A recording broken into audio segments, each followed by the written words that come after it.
생생하게 상생하며 YTN 라디오 생생경제. 안녕하세요. YTN 라디오 생생경제 김혜민입니다. 오늘은 스승의 날입니다. 제게도 연락이 온 후배들이 있었는데요. 한 명은 현재 라디오 PD를 꿈꾸는 취준생이고 또 한 명은 그 꿈을 이룬 후배였습니다. 제가 그들에게 해준 거라곤 격려와 응원뿐이었는데 요즘처럼 취업하기 힘든 때에 자신의 꿈을 알아주고 응원해주는 일이 제가 생각한 것보다 그들에게 더 크게, 더 많은 힘을 줬나 봅니다.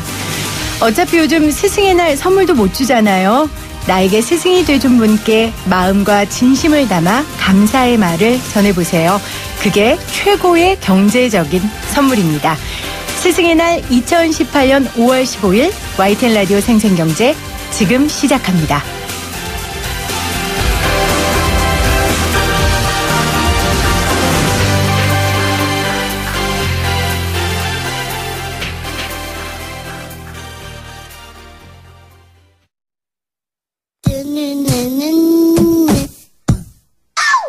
생생하게 상생하며 건강한 경제 방송 YTN 라디오 생생경제. 오늘 가장 뜨거운 경제 뉴스를 제일 생생하게 전해드리는 시간입니다. 급전이 필요한 서민을 대상으로 돈을 빌려준 뒤 400에서 500%의 고리를 받아 챙긴 불법 대부업자들이 무더기로 붙잡혔습니다. 연 525%의 이자. 상상이나 가세요. 얼마나 급하면 그 이자를 알고도 빌렸겠습니까마는 이런 불법 미등록 대출업체 여러분 사용하시면 안 됩니다. 금감원은 오늘 대부업체 이용자들이 알아두면 유용한 10개명을 발표했는데요. 한국파산회생변호사회 회장이시고 법률사무소 상생 백주선 변호사와 조금 더 자세한 이야기 나눠보도록 하겠습니다. 안녕하세요. 네, 안녕하십니까. 오랜만이에요, 변호사님. 네, 오랜만에 뵙습니다. 네. 제가 이런 주제로 몇 번 인터뷰를 했었는데 오늘 변호사님께 딱 맞는 주제여서 모셨습니다. 네, 찾아주셔서 고맙습니다. 네. 먼저 한국파산회생변호사회에 모인 변호사님들은 어떤 일을 하시는 분들입니까? 기본적으로 변호사고요. 네. 그 빚이 많아서 파산이나 회생을 해야 될 분들을 네. 적극적으로 지원하고 도우려고 만든 네. 단체이고요. 파산 회생 지원도 하고 상담도 하고 네. 그리고 필요하면은 다른 공공기관과 연계해서 복지 지원도 하려고 합니다. 이제 오늘의 주제가 이 대부업이에요. 아마 이런 대부업체 이용자들 중에 피해 보신 분들을 변호사님도 많이 보셨을 거라고 생각이 드는데요. 네. 금감원에 따르면은 이 등록 대부업자가 지속적으로 증가하고 있다고 합니다. 현재 1,404개래요. 거기다가 대부 이용자 수가 250만 명. 대부업 관련 민원도 증가하고 있고요. 왜 이렇게 증가할까요? 기본적으로는 이제 많은 이제 국민들이 소득이 부족하기 때문에 네. 어디서든 이제 돈을 빌려준다면 빌릴 수밖에 없고, 근데 그것을 이제 이용해서 고리에 그 대출을 한다거나 네. 아니면 추심 과정에서 굉장히 이제 채무자 인권을 침해하는 방식으로 채권 추심이 되기 때문에 민원이 증가되기도 하고, 그 사기 대출, 네. 대출 사기를 통해서 오히려 그 대출하려고 하는 채무자들을 속여서 더 피해에 빠뜨린 경우가 생기기 때문에 네. 민원이 증가하고 있습니다. 변호사님 돈 빌려본 적 있으세요? 아, 그럼요. 그때 그 돈 빌리려고 누군가한테 전화하고 네. 아니면 은행 가서 제 상황이 이러이러하고 제가 갖고 있는 재산이 이렇습니다. 돈 좀 빌려주세요. 이때 그 심경은 말할 것도 없이 힘들잖아요. 살면서 당연히 빌릴 수 있는 건데도요. 예. 그렇습니다. 필요하기 때문에 빌리게 되는 것이고, 하지만 상환 능력은 심사하는 것은 당연한 일이기 그럼요. 때문에 그것은 네.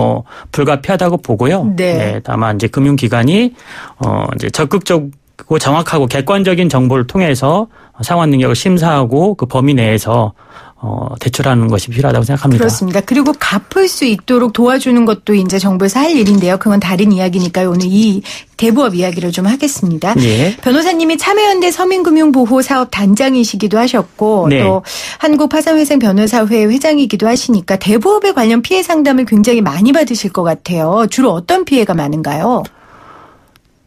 전체적으로는 이제 대출 대출 과정에서는 네. 이제 신용 등급보다 더 과한 그 대출이자 네. 고금리의 대출이자가 적용되는 것에 대한 불만, 네. 보증인을 세웠음에도 불구하고 대출 금리를 정할 때는 채무자의 신용 등급이라든지 네. 그 상환 능력만 보고 고리로 설정하는 것에 대한 불만이 가장 많았고요. 네. 그리고 추심 과정에서는 아무래도 전화를 너무 자주 한다거나 그 집이라든가 직장으로 찾아온다거나 네. 제3자가 이렇게 슬쩍 알 수 있게 그 정보를 흘린다 이런 것들 때문에 곤란을 겪는 것으로 인해서 상담이 들어온 경우가 많았습니다. 네. 그래도 상담을 하시는 분들은 적극적으로 문제가 있다라고 파악을 하시고 그거에 대해 도움을 받으려고 행동하시는 분들이잖아요. 근데 예. 그나마 그러지 않는 분들도 굉장히 많으세요. 그런 피해를 고스란히 받으시는 분들도 많으신데 그래서 이 금감원이 이제 오늘 대부업 이용자들이 알면 유용한 10개명을 발표했습니다. 시간 관계상 다 할 수는 없고 제가 청취자분들이 꼭 알아야 할 거 몇 가지만 변호사님하고 살펴볼 텐데요. 네. 먼저 금감원이 발표한 것 중에 첫 번째가 대부업체 이용 전에 서민정책 금융상품을 먼저 알아봐라라고 이야기했습니다. 네. 서민정책 금융상품 어떤 것들이 있나요? 세이망홀씨와 같은 이런 서민정책 금융상품 같은 거 이용할 수 있는지 확인해봐야 된다고 하는데 네. 물론 이제 변호사님은 이쪽 금융 계신 네네네. 건 아니니까 자세히는 모르시겠지만 네네. 제가 궁금한 건 네. 정부가 지금보다 사실 서민금융의 문턱을 좀 낮춰야 네. 이런 것도 이용할 수 있는데 결국 대부업체를 이용하시는 분들은 이런 것도 이용할 수 없기 때문에 이용하는 거 아닌가요? 그건 조금 다른데요. 네. 그 대부업체를 이용할 수 있는 분들이라면 한편으로는 정부에서 운영하는 서민금융 상품도 이용할 가능성이 그러니까 이용할 수 있는 가능성이 높다고 볼 수 있습니다. 네. 다만 지금은 이제 서민금융진흥원이라고 해서 금융위 산하에 만들어진 그 센터에서 하나의 이제 그 단일 창구에서 이 서민금융 상품들을 취급하고 있고 그래서 이 서민금융 상품을 이용할 수 있는지 없는지 안내도 해주고 네. 그리고 실제로 대출도 해주고 있기 때문에 네. 대부업체 문의하기 전에 그 지금 전화번호 1397로 되어 있는데요. 네. 서민금융진흥원 네. 통해서 네. 서민금융 상품을 통해서 대출을 받을 수 있는지 확인해 보는 것은 좋은 일이라고 생각합니다. 네, 대부업체를 이용하기 전에 서민금융 통합 콜센터 지금 말씀하셨는데요. 국번 없이 1397로 전화하시면 내가 받을 수 있는 서민정책 금융 상품을 안내해 준다고 하십니다. 가장 중요한 것 중에 하나는 이제 이자예요. 지금 법정 최고 금리가 얼마죠? 연 최고 24%입니다. 네. 네. 연 최고 24%. 네. 그러면 내 이자율이 어떻게 계산되는지 이것도 알 수 있습니까?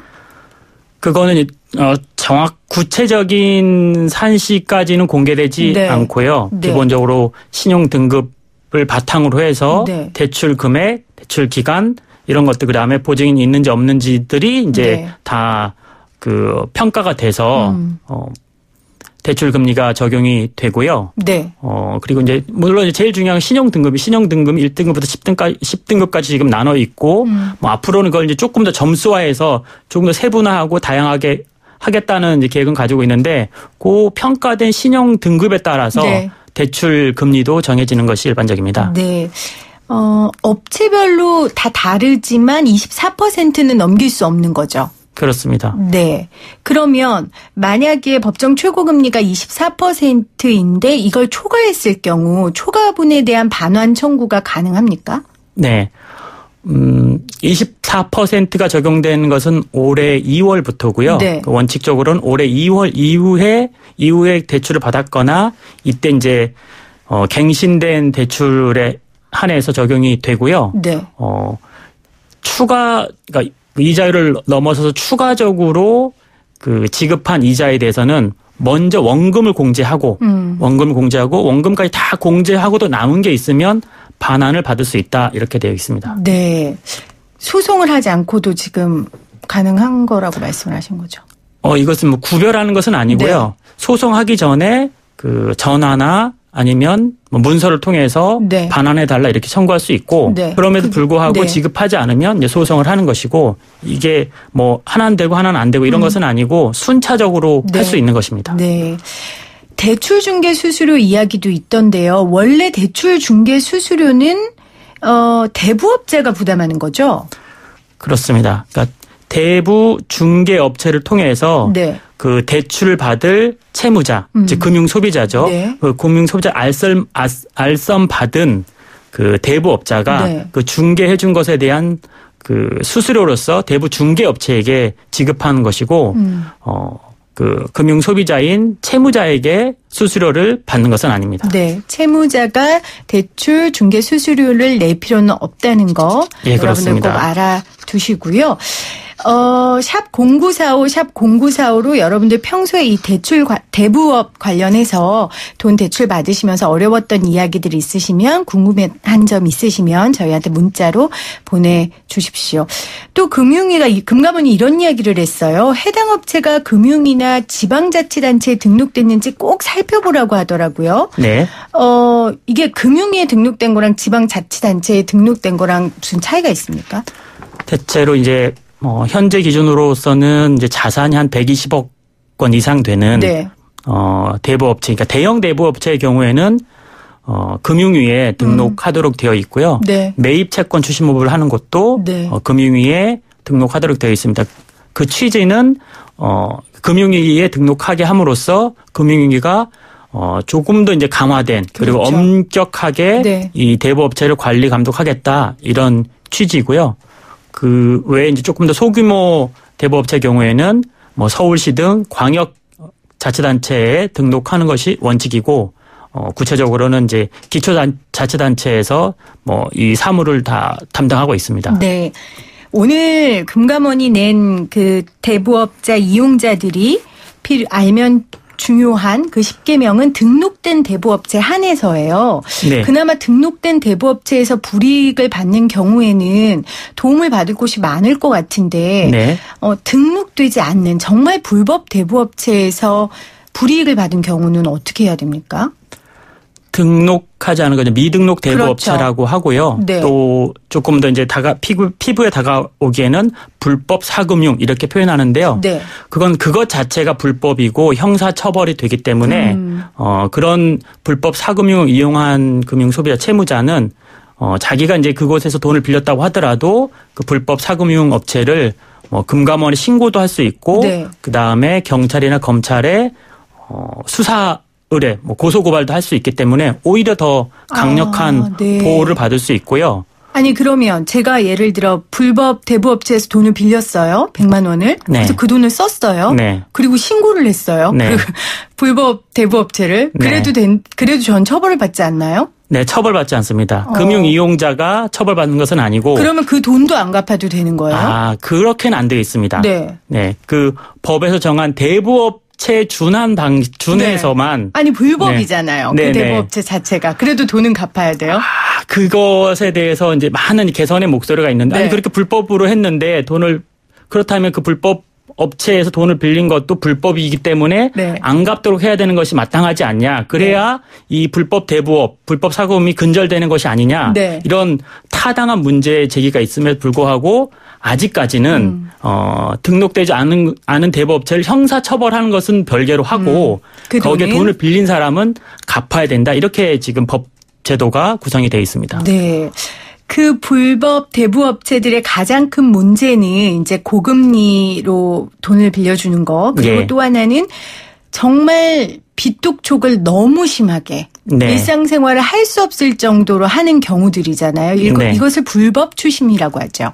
네. 그러니까 불법 추심은 여러 가지 유형이 네. 있는데 등록 대부업체라고 하더라도 그 채권 추심법에서 정한 방식과 내용대로만 추심할 수 있고 이것을 위반하면 불법 추심이 되는 것이고요. 네. 그리고 미등록 대부업체의 경우에는 그 등록 대부업 자체가 불법이기 때문에 네. 추심하는 과정에서도 대체로는 이 채권 추심법에서 정한 이 추심 방식을 어기고 네. 조금 더 그 채무자의 인권을 침해하는 방식으로 추심을 하고 있기 때문에 불법 추심이 많이 이루어지고 있습니다. 네. 그래도 불법 추심이 많이 줄어들었다고 들었습니다.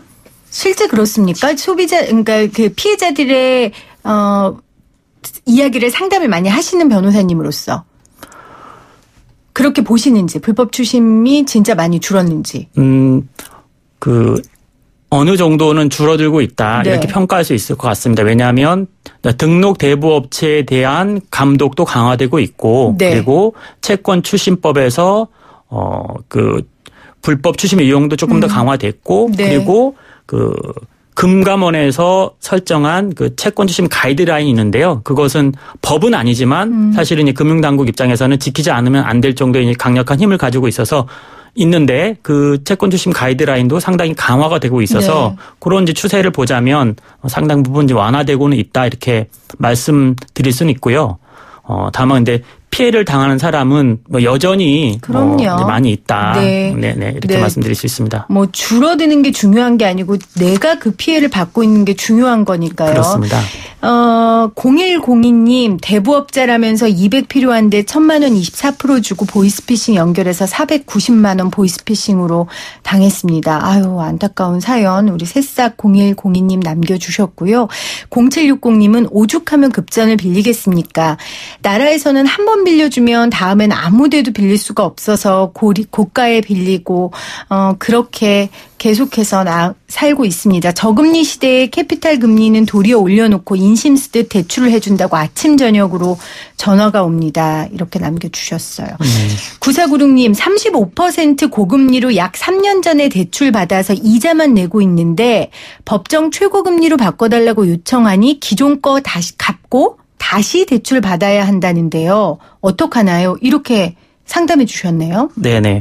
그러니까 대출 받은 시점이 언제이냐에 따라서 네. 적용되는 법률이 다릅니다. 그래서 대부업체의 경우 제일 높을 땐 66%였고 거기서 네. 쭉 인하돼서 현재 올해 2월 기준으로는 24% 연 최고 이자 연 24%인데 그래서 언제 빌렸고 얼마큼 빌렸고 언제 또 갱신이 되었느냐에 네. 따라서 다르기 때문에 그런 것을 먼저 정확하게 확인해 보고 이제 상담을 받는 것이 필요할 것 같습니다. 이것도 확인을 어디다 하면 됩니까? 예, 돈을 빌린 대부업체 확인을 해보면 됩니다. 네. 채무증명원이라고 흔히 말하는 이제 부채증명서라고 하는데요. 네, 네. 그걸 발급받아서 언제 돈을 빌렸는지 이자율은 얼마나 되는지 확인해 볼 수가 있습니다. 네. 자, 그러면 이제 갚으면 돈을 빌렸으니까 갚는 건 당연한 건데요. 이제 여러 상황상 갚을 수 없는 분들이 결국 개인 회생이나 개인 파산을 하는 경우가 있습니다. 네. 근데 무조건 개인 회생이나 개인 파산을 할 수는 없는 거잖아요. 예. 어떤 경우의 수를 좀 나눠서 개인 회생이나 개인 파산을 고려하면 좋을까요? 네, 공통된 전제는 빚이 많고 소득이 부족해서 네. 빚을 다 못 갚게 된 상황. 그걸 이제 법률 용어로는 지급불능 상태 내지는 네. 지급불능의 우려 이렇게 표현하는데요. 네. 어쨌든 빚이 많아서 다 못 갚게 된 상태에 빠졌다라는 이제 공통된 전제하에서 그런데 현재 재산도 없지만 소득도 없다. 그런 경우에는 네. 보통 이제 파산 절차를 통해서 파산하고 현재 가지고 있는 빚 전체를 탕감받는 면책 네. 절차를 밟는 것이고요. 네. 현재 재산이나 소득으로 현재 있는 빚을 다 갚을 정도는 안 되지만 직업이라든지 하는 일이 있어서 소득이 다소간 있다라고 네. 할 때는 그 소득에서 빚을 일부 갚고 나머지를 이제 면책받는 개인회생 제도가 있는데 이 제도를 이용하게 되는 것입니다. 네. 그러니까 본인이 소득이 있는지 없는지의 유무 그리고 예. 내가 갖고 있는 빚의 규모 이런 네, 것들을 네. 종합적으로 판단해서 결정해야 되겠네요. 네. 상담을 받으시면 되고요. 네. 그 소득이라는 것도 기본적으로 생활할 수 있는 생계비를 제외한 네. 그러니까 그것을 넘는 정도의 소득이 있는 경우에 개인회생을 할 수가 있습니다. 7974님 대출 원금을 다 갚으려고 하는데 대부업자가 중도 상환이 안 된다고 하면서 연락을 끊었습니다. 이자는 늘어가고요. 어떻게 해야 됩니까? 이렇게 질문 주셨네요. 중도 상환은 가능하고요. 네. 그런데 실제로 지급을 해야 되기 때문에 대부업체 계좌로 중도 상환할 금액을 보내거나 네. 그 계좌를 모를 경우에는 법원에 공탁하는 방법이 있습니다. 네. 이런 경우 중도 상환 자체를 거부하는 것은 또 금감원에서 정한 가이드라인에 맞지 않기 때문에 일단 이런 경우 금감원에 신고를 해서 민원을 제기하면 금감원에서 또 적절한 조치를 해줍니다. 네. 0741님, 제가 이용했던 대부업체를 다른 사람이 인수하면서 대출이자가 다시 설정돼서 이자율이 높아졌습니다. 네. 이런 경우는 어떻게 해야 됩니까? 그것은 원칙적으로는 안 되는 거죠. 있을 수 없는 네. 일이고요. 네. 그 당사자가 계약한 내용에 따라서 이자율이 정해지는 것이기 때문에 아무리 채권이 양수되었다고 하더라도 그 네. 새로운 채권자가 생겼다고 하더라도 그 임의로 금리를 인상할 수는 없는데 다만 초기 계약서가 어떻게 되어 있는지 즉 어떤 일정한 사정이 있을 때는 채권자가 임의로 일부 어느 정도 범위에서 금리를 인상할 수 있다 이런 규정이 있을 수도 있어서 살펴보긴 해야 될 것 같습니다. 네, 오늘 대부업 지혜롭게 이용하는 방법 한국파산회생변호사회 회장이신 백주선 변호사와 말씀 나눠봤습니다. 변호사님 오늘 고맙습니다. 예, 고맙습니다.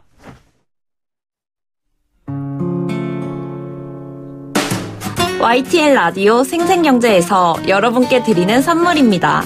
밀리의 서재에서 전자책을 자유롭게 읽을 수 있는 3개월 무료 이용권을, 한국경제신문에서 다양한 경제서적을, 나도 읽고 싶다. 100% 영미권 1:1 프리미엄 화상영어 클라소에서 1개월 이용권, 나도 공부하고 싶다. 자연으로 빚은 톡 쏘는 아름다움, 주식회사 테미스의 테미스 센텔라 탄산팩 세트, 유해 성분 없는 순하고 순한 보습크림 아이스크림 크림, 나도 쓰고 싶다를 보내드립니다. 네, 이 많은 선물들 여러분들께 보내드립니다. 제가 내는 생생 퀴즈 잘 들으시고 보내주세요. 오늘 또 선물 하나가 추가됐습니다. 재산 자식에게 절대로 물려주지 마라 라는 책도 있으니까요. 여러분들 퀴즈 듣고 샵 0945 우물정 0945로 문자 보내주세요.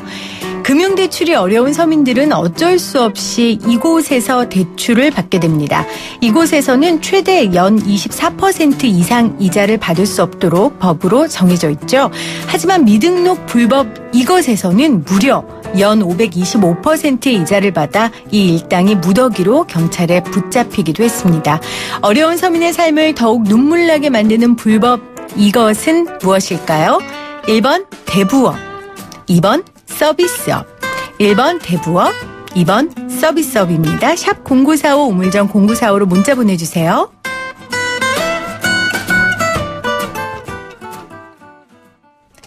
생생하게 상생하며 YTN 라디오 생생경제는 방송통신위원회의 방송통신발전 기금을 지원받고 있고요. 포스코와 함께합니다. 저는 2부에 다시 올게요.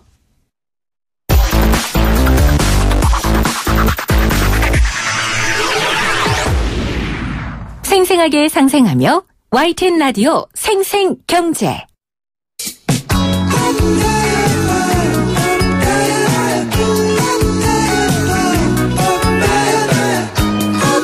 YTN 라디오 생생경제 생생초대석입니다. 가정의 달 가장 바쁜 부처가 바로 이 부서일 텐데요. 바로 여성가족부입니다. 이 바쁜 와중에 생생경제를 찾아와 주셨어요. 정현백 여성가족부 장관님이십니다. 안녕하세요, 장관님. 안녕하세요. 네. 초대해 주셔서 감사합니다. 와주셔서 감사합니다. 요즘 정말 바쁘시다고 들었습니다. 특히 5월은 가정의 달이다 보니까 여성가족부에게 정말 바쁜 달일 것 같다 그런 생각이 듭니다. 네, 맞습니다. 아마 여성가족 청소년 정책을 담당하는 여성가족부로서는 지금이 네. 국민의 관심을 받는 시기이기 때문에 지금 제가 참여 행사도 다양하게 준비했고요. 또 시간을 쪼개서 많은 현장을 찾아다니고 있습니다. 예를 들면 조선가족, 조부모님과 살고 있는 가족 그 어린 소녀들을 만났습니다. 그래서 네. 그들의 얘기를 듣는 것이 제 업무의 하나인 것 같습니다. 그들의 이야기를 듣는 게 내 업무 중에 하나다. 그 말씀이 국민의 한 사람으로서 참 감사한데요. 아마 아시는 분들은 아시겠지만 장관님이 미혼이세요. 네.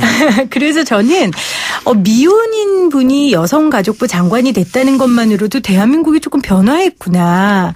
그러니까 전통적인 가족의 개념이 확실히 바뀌고 있구나. 그런 생각을 했거든요. 처음에는 결혼 경험이 없는 장관이 과연 여성가족부를 이끌 수 있을까 하는 우려의 목소리가 있었는데 최근에는 그런 소리가 쏙 들어간 걸로 알고 있습니다. 네. 처음에는 저도 섭섭했습니다. 그런데 많은 분들이 이해를 하셨는데요. 왜냐하면 여성가족부가 하는 일이 미혼이냐 기혼이냐 따지는 것보다는 우리 사회의 다양한 가족을 그렇습니다. 포용하고 지원하는 일이라고 생각을 하기 때문에요. 그런 부분에서 제가 할 수 있는 많은 일이 있는 것 같습니다. 네. 특히 예를 들면 우리 사회 1인 가구 수가 이제 28%나 됐습니다. 네. 그래서 저도 여기에 속합니다. 네, 네. 그래서 전통적인 가족에 대한 개념이 변화하고 있고 거기에 맞춰서 제가 일을 하고 있습니다. 네. 거기에다가 최근에 국민들이 다 공감하고 계시지만 미투 운동이 아주 뜨겁게 그렇죠. 일어나고 있습니다. 네. 그래서 여성가족부 장관으로서 책임과 부담이 굉장히 커졌고요. 그래서 국민들이 체감할 수 있는 성평등 실현에 가시적 성과를 내는 것이 굉장히 중요하다고 생각하고요. 이것이야말로 일상의 민주주의를 네. 우리 사회에 뿌리내리게 하는데도 굉장히 기여하고 있다고 생각해서 나름대로 굉장히 자부심을 갖고 있습니다. 네. 장관님 말씀하신 것처럼 1인 가구가 4집 중에 한 집이고요. 이제는 가족의 다양성을 인정해야 할 때고 또 이에 맞는 정책들이 세워져야 할 때라고 저도 생각합니다. 그중 시급한 것이 바로 한부모 가족 관련이 아닐까 싶은데 너무 감사하게 또 우리 여성가족부에서 이 한부모 관련해서 본격적인 움직임을 시작하셨어요. 네, 그렇습니다. 미혼모나 한부모 가족들의 경우에 굉장히 큰 어려움을 겪고 있습니다. 근데 그중에서 제일 중요한 게 양육비 부담입니다. 그렇죠. 양육비 분담을 회피하는 사례가 굉장히 많고 아직은 정부의 아동 양육비 지원도 좀 부족한 실정입니다. 네. 그래서 저희의 우선 과제는 미혼모나 한부모들이 안정적으로 아이를 키울 수 있도록 충분히 지원을 해주고 네.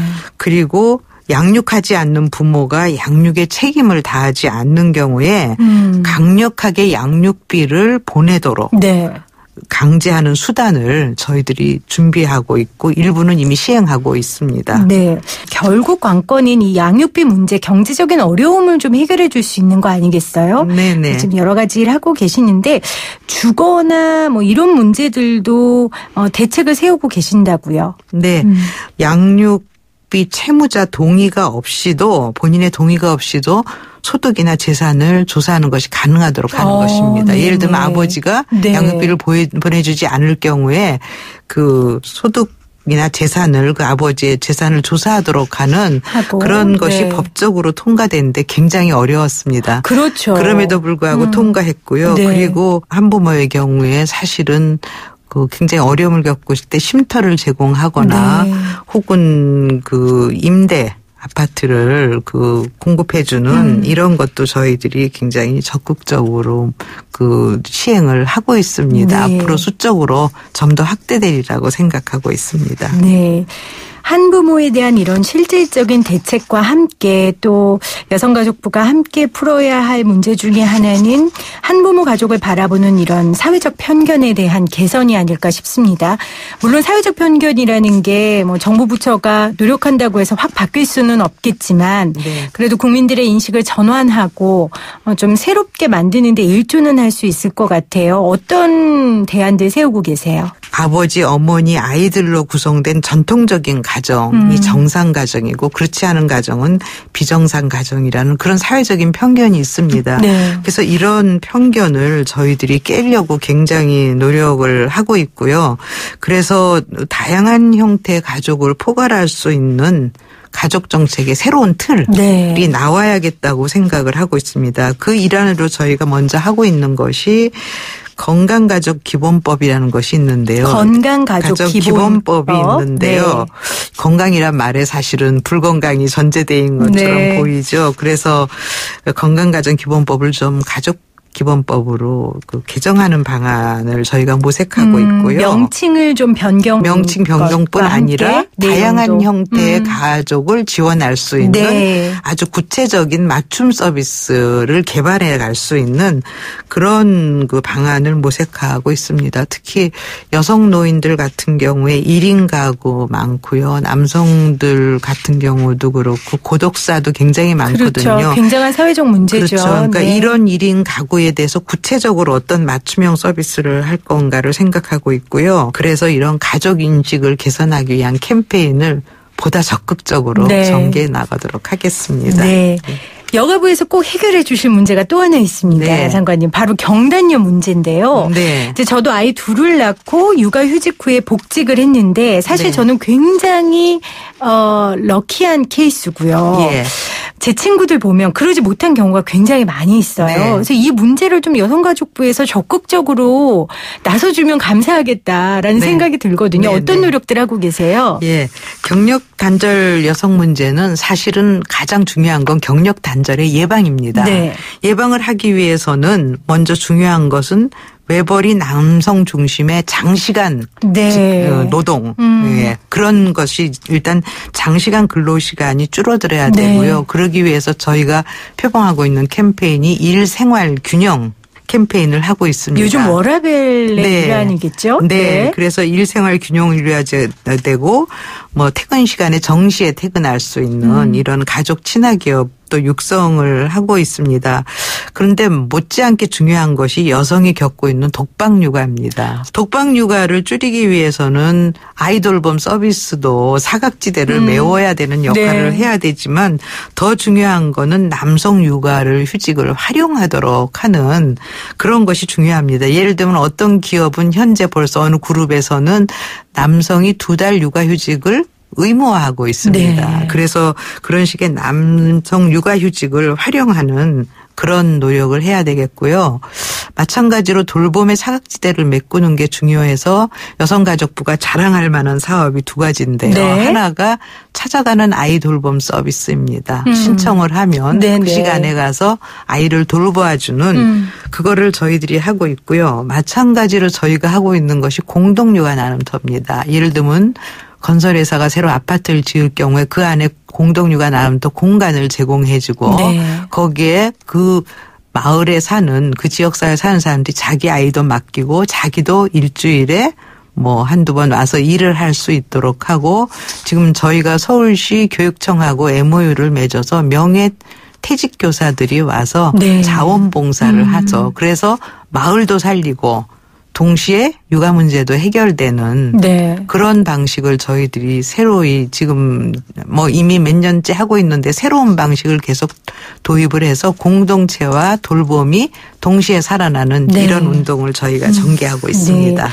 부서들이 협력하고 기업과 또 국민과 정부가 협력해야 하는 일들 아니겠습니까? 네, 근데 그렇습니다. 특히 여성가족부의 일들은 더욱 그러할 것 같습니다. 예. 많은 부처들과 사회적인 공동체들이 같이 마음을 모으고 네, 예. 지혜를 모아야 할 거라는 생각이 들고요. 다른 이야기를 좀 나눠보죠. 네. 올 상반기 우리 사회 최대 이슈 가운데 하나가 바로 미투 운동이었습니다. 네, 네. 장관님께서 워낙 여성운동을 오랫동안 하셨기 때문에 이 미투 운동을 바라보는 시선이 어떠실지 궁금하거든요. 어떠셨어요? 사실 제가 여성운동 단체 일을 해오면서 네. 저희들은 성희롱, 성폭력에 대해서는 저희가 치열하게 싸워왔다고 생각을 합니다.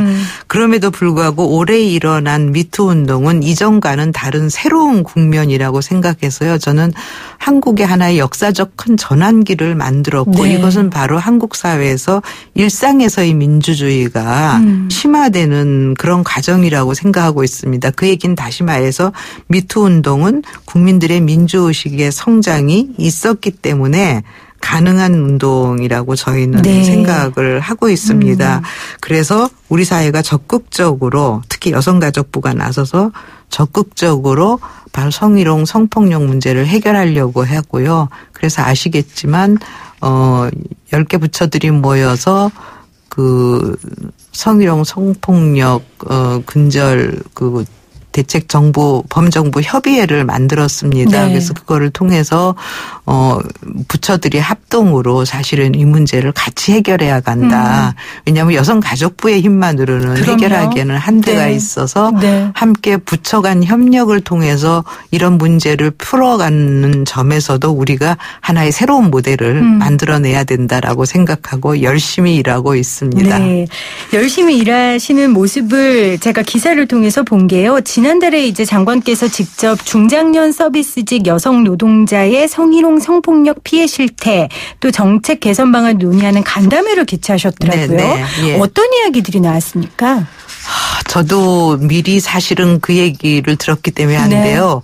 우리는 흔히 성희롱 성폭력은 젊은 여성들이 겪는 일이라고 생각하는데 60대 여성들이 정말 매일매일 성희롱 성추행을 당하고 있습니다. 대표적인 게 환경미화 용역 쪽에서 일하시는 그 여성들이라든지 네네. 뭐 예를 들면 마트에서 일하는 여성들이 겪는 피해도 굉장히 심각합니다. 그래서 그분들 만나서 구체적으로 현황이 어떤지 얘기를 듣고 해결 방안에 대해서도 굉장히 많이 논의를 했습니다. 네. 그래서 이분들이 겪고 있는 고통도 국민들이 공감하면서 같이 가면 좋은데 그런 거를 위해서는 사실 마트에 가는 고객들이나 뭐 아니면 혹은 노동조합이나 이런 쪽에서 이분들의 애환에 그렇죠. 고통에 좀 더 관심을 가지고 우리의 문제로 안고 함께 가야 된다는 결론을 같이 내렸습니다. 맞습니다. 네.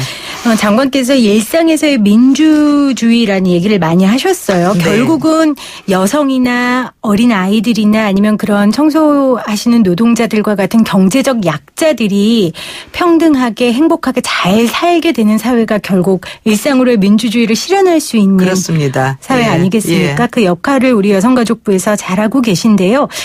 범위를 조금 더 넓혀서 이 여성들에게 가해지는 성폭력 가운데 특히 최근 기승을 부리는 게 이 몰카예요. 네. 이 불법 촬영 이런 거는 그냥 저 같은 일반 여성들도 굉장히 두렵고 내가 어디에 이게 노출될까라는 생각들을 하거든요. 그래서 여가부가 이것과 관련된 국가 지원 사업을 한다고 들었습니다. 어떤 내용이죠?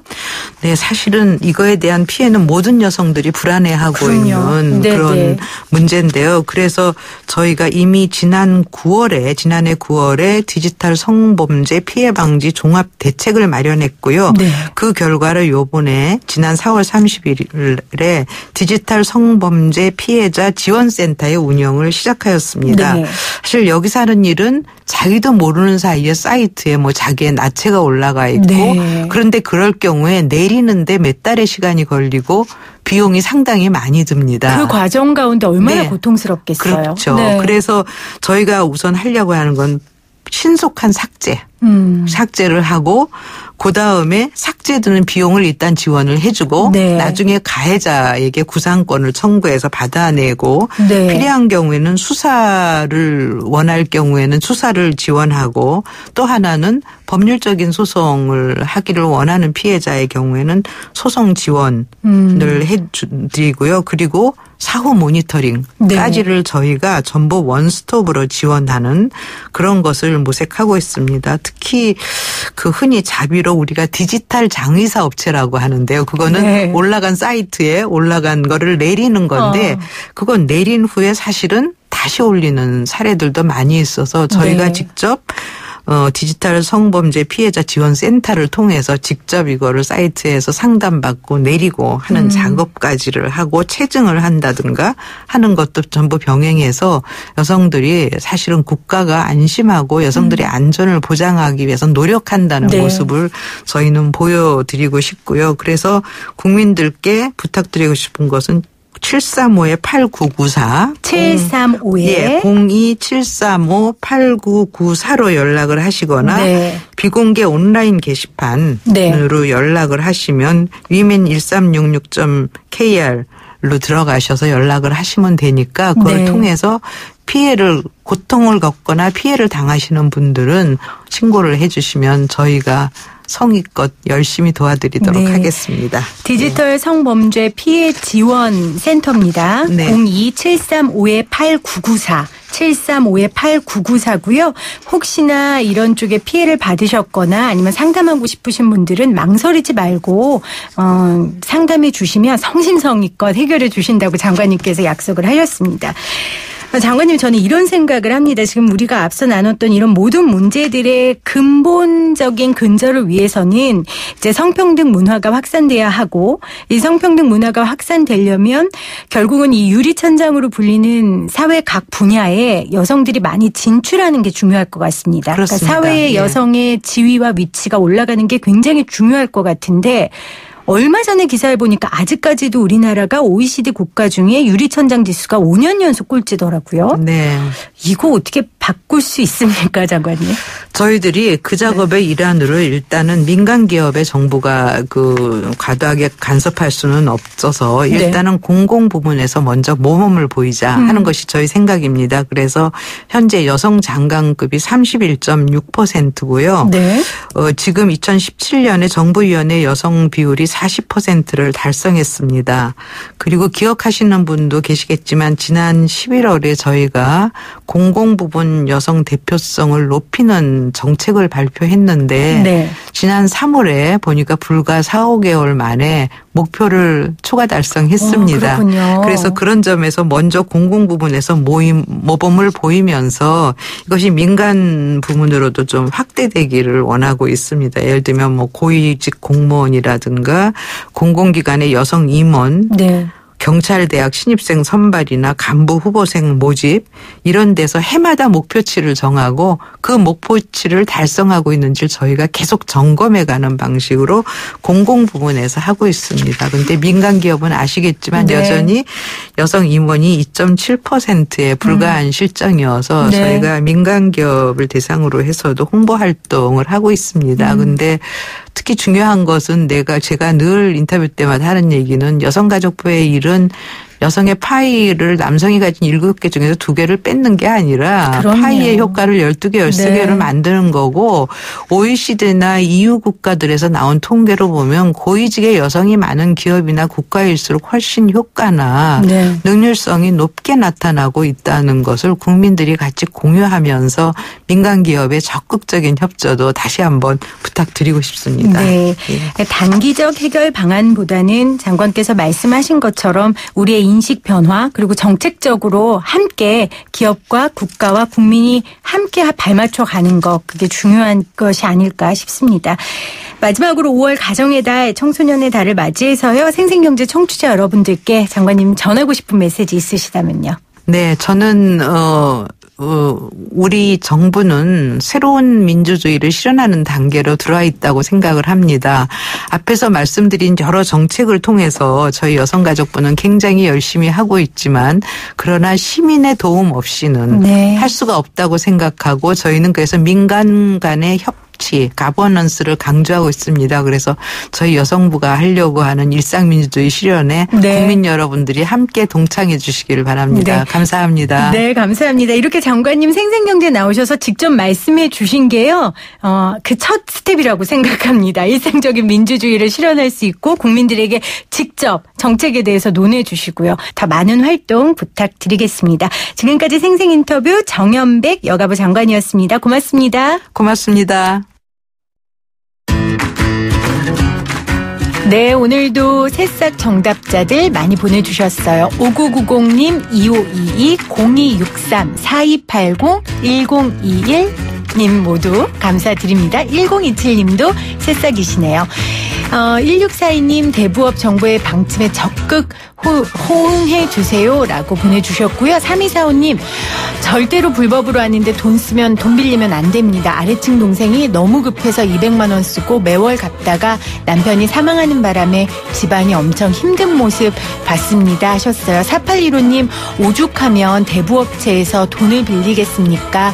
이렇게 보내주셨어요. 7260님 될 수 있으면 돈 빌리면 안 되는 누구나 다 아는 사실이지만 방송 통해서 다시 한번 경각심 느끼게 해주셔서 감사합니다. 이렇게 또 보내주셨네요.